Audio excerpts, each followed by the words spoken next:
Sailing the high seas of Monkey Water. Welcome back to Donkey Kong, the 1994 edition, or Game Boy Donkey Kong as some might call it.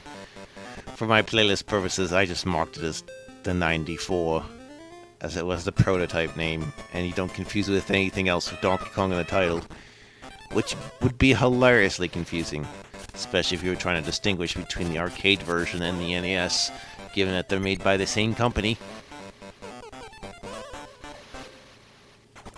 And all those other versions, like what? The Commodore 64? Yeah, no. No thanks, man. I am so angry that I have to walk around like a blockhead. And of course, because in World 3 there's going to be tons of water. Why would there not be? World 3 is traditionally a water world. All the water... You know, I thought I accidentally pressed the X button, because the X button on a Super Game Boy actually changes the palette, like back and forth between what you had it set to, you know, the default, whatever you want to call the default, that is. So you really have two palettes saved at each time. The more you think about it, the more you know, and the more you know, the more you think about it. I grabbed this key. I want to go higher in the ship. Let's go even higher. Oh yes. You got all the stuff. Here we go. I got all the numbers. How about you? Every single one of them. All of them. I must go underwater. That's what I wanna do. Underwater is the best thing for me.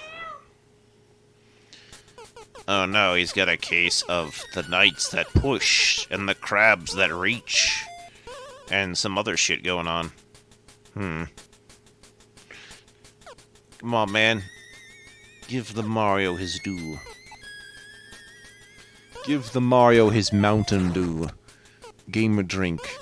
100% gamer. Yes. Well, don't go too far, because then you go right past the key. However, I'm going to do it this time just so I have that object that Pauline keeps dropping everywhere she goes. I keep giving him to her, and then she's like, nope, we gotta drop him again. Well, it's not like her fault. Donkey Kong carrying her around, like, literally everywhere. But then how do I catch up to her in between the lock and key levels? I don't really. And Donkey Kong fitting into the door is kind of a spectacle in itself. Like, let me get my butt in here. Okay, I can't destroy him that way. That's interesting. I guess I would need a hammer or something. How unfortunado for me. King Nado of the No Nazo mystery. I didn't realize those colors match too. Well, I guess they do. Behold, as my iris is flesh. Flesh-colored eyeballs. That's what I'm saying. Oh no, please. Don't drown me even more. I can only be backwashed with these barnacles for so long.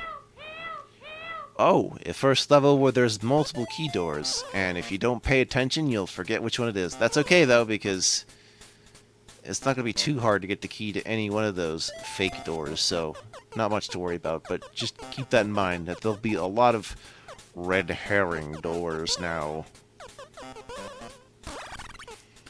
Man, I could have gone back up.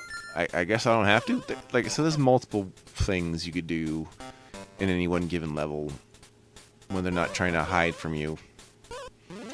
Here's the block of mystery. Place it anywhere on the screen. It is your platform now. Now, we lemmings now. We just put stuff anywhere.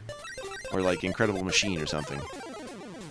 I'm not sure what I'm looking at. I don't know if it's like a turtle or an aquanaut or what. Like, it doesn't have a face. These things don't have faces. It's either like eyes or head. Never a full face. Never a full face, never a dull moment.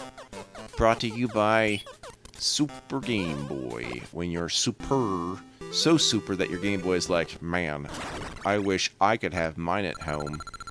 Origins of Switch, where it could be handheld or on the TV. Your choice. You're just gonna need an extra peripheral to make it happen. Peripherally, in my vision, it's preferable to prepare for peripherals. Oh man, what could he possibly do now? Okay. That is something he could do. He could just change the switch to make it go. Yeah. We're basically waiting for him to allow me to keep access to the switch that'll actually get me to him, so... Not to mention turning the conveyor belt left and right. I forgot the switches can do that too. Why is that important? It kinda is, if it happens at random. I mean, I'm sure you can do without it, but if you have to like drop a key on it, for instance, then yes, the conveyor becomes the most important thing on the planet. Also, flat Mario theory, it's more likely than you think. There's a lot of ways to die in this game. Like, there's all these different death animations too, which is kind of cool. You know, been burnt to a crisp, flattened, straight up just dying, and also, like, if you fall too high of a distance, you will die. There is, in fact, jump damage, or jump insta-death. So don't jump too damn high, or fall down too high. Although you have a couple of chances of being able to do that, like, you know, at a certain depth, you'll just do like a roll and tumble, how Link does in Ocarina of Time when you fall down. And then if you go down a little far, and can't really control where it's going, you have a choice of left or right. If it's farther than that, then you just like, then you're like temporarily like out of the picture for like a few frames where you go, like you're whimpering. But then after that, you're just pretty much dead. No chance. Fall too far. That's what you get. Oh boy. I see seagulls. Yeah. Almost at like Atari level graphics. It was like, I can barely tell what's going on. The sprites, they flicker. Like tears in the rain. I can't tell what's happening. Why would you try to cry in the rain anyway? What point would you try to prove? It just blends in.